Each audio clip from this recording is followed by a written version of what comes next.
Everybody likes a charming guy, a person who has influence and can make things happen. We easily tend to trust them until we don't. In this video, we're gonna take a deep dive into one of the biggest global scams to ever come out of the 21st century.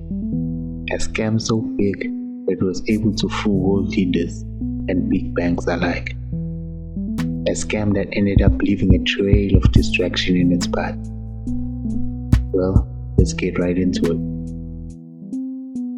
1MDB is one of the biggest frauds, financial frauds in history. In a massive and unprecedented bribery and money laundering scheme involving the corruption of high-level foreign officials in Malaysia and Abu Dhabi. In 2009, the One Malaysia Development Berhad, commonly known as 1MDB, was established. A sovereign wealth fund which sought to make strategic investments and alleviate the poverty of the Malaysian population. This was a success, as more than $6.5 billion was raised by major banks like Goldman Sachs, but more on that later on. The establishment of the 1MDB was spearheaded by the Malaysian Prime Minister at that time, Unravel. During his tenure as the country's Prime Minister, about $4 billion of the money was stolen. But how was he able to carry such an operation with all eyes on him as a political figure? Well, he had help. As a lot of you in this room know, I like to plan my evenings and make sure that I always go to the best parties.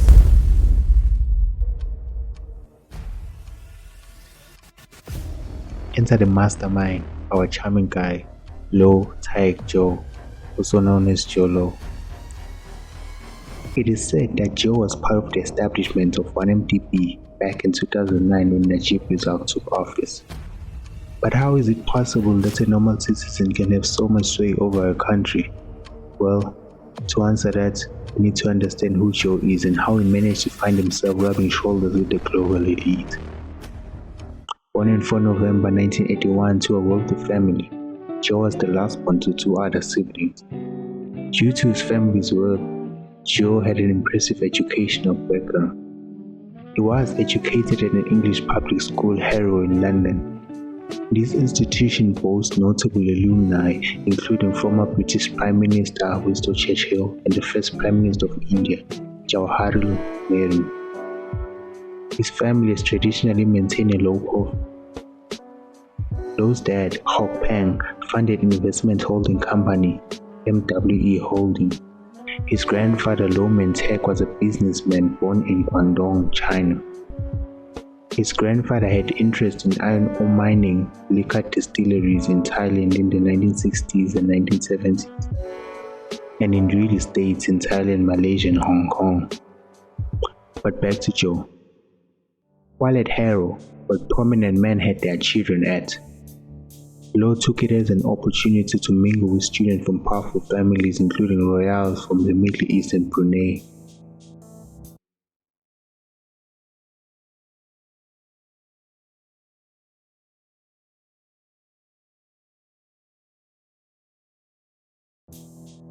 One of his closest friends was Riza Aziz, the stepson to former Malaysian Prime Minister Najib Razak.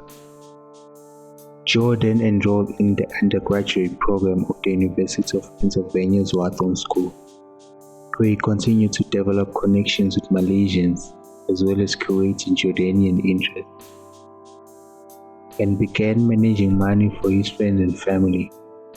He graduated from Wharton in 2005. After graduating, he held the world in his hands. Joe used his connections to rise to the top, but his greatest move was the creation of 1MDB with his friend Riza Aziz. Joe was the mastermind on how the investments of the fund were gonna be carried out. He flaunted his experience in asset management. His association with the Prime Minister gave him close access to other world leaders and large sums of money. During his golden days, Joe showered models, singers, movie stars with extravagant gifts, including £6 million worth of jewelry and a crystal piano for Miranda Kay. also gifted Kim Kardashian £200,000 in casino winnings and paying Britney Spears £800,000 to jump out of a birthday cake. He spent $1.5 million in champagne in a single night at Central Pace and flew celebrities from one New Year's Eve party to the other so that they can do the countdown twice. Happy New Year! His most prominent associate was Leonardo DiCaprio, whose 2013 movie The Wolf of Wall Street, yes, The Wolf of Wall Street, was funded by Jolo's production firm. He also bought a £30 million mansion in Hollywood near DiCaprio's, and he also gifted him with a £2.5 million Picasso painting. Recently released FBI documents reveal how Low once gave Kim Kardashian £83,000 for fireworks, and how the 300 guest list in a stadium bash in Las Vegas in 2012 included Kanye West. His influence did not only reach to Hollywood stars and musicians but also to American presidents. Enter Fudge's rapper, Pras Michel. Pras helped Low secretly funnel money to Barack Obama's 2012 presidential election campaign. And also, in 2017, Pras tried to lobby Donald Trump on behalf of Low to help extradite Dissident Ko Wen-yu to China. However, things did not turn out the way he anticipated. To understand how he got caught, we first need to understand how the money was moved around the fund into his friend's pockets. He used his connections at Goldman Sachs to manipulate the system, since Goldman was entrusted with raising money needed for the fund through the sale of bonds to investors. Roger Ng, a former managing director of Goldman Sachs, played a significant role in a corrupt financial scheme to launder billions of dollars embezzled from 1MDB. Well, there are several different schemes that Joe is alleged to have been involved in. One of the most well-known is a scheme that involves the use of shell companies and offshore bank accounts. They used these companies to funnel money out of 1MDB. Essentially, Jolo and his associates set up shell companies that were supposedly doing business with 1MDB, and they used those companies to transfer money out of the fund. However, in 2016, the truth started to come out. One of his shell companies, called ABA Investment PJS, had an account at Falcon Private Bank. When Singapore authorities alleged that a company linked to him had received more than $5 million of 1MDB money, with the assistance of the Singaporean Police Commercial Affairs Department, they seized the funds in their account. It has taken years of digging by British investigative journalist Claire O'Castle-Brown and the American FBI to uncover Low's trail of corruption, which is believed to amount to more than $3.5 billion and has added to the nation's crippling debt. But back to Joe again. However, in his last ditch to siphon more money out of the fund, Joe tried one last time, but it was all one quick breeze. Jolo approached the Al-Shabaab family, the ruling family of Kuwait, with a proposal of $8 billion investments in major projects in the States. The proposal was supposedly backed by Chinese government and involved the participation of two major Chinese companies, CCCC and Silk Road. Jolo told the Al-Shabaab family that the Chinese companies were very pleased with the proposal and would pay a commission of $3 billion to the Prime Minister of Malaysia, Najib Razak. This commission would be used to cover debts owed by 1MDB. Jolo also proposed to the Al-Shabaab family that they would receive management fees for the proposed investment fund.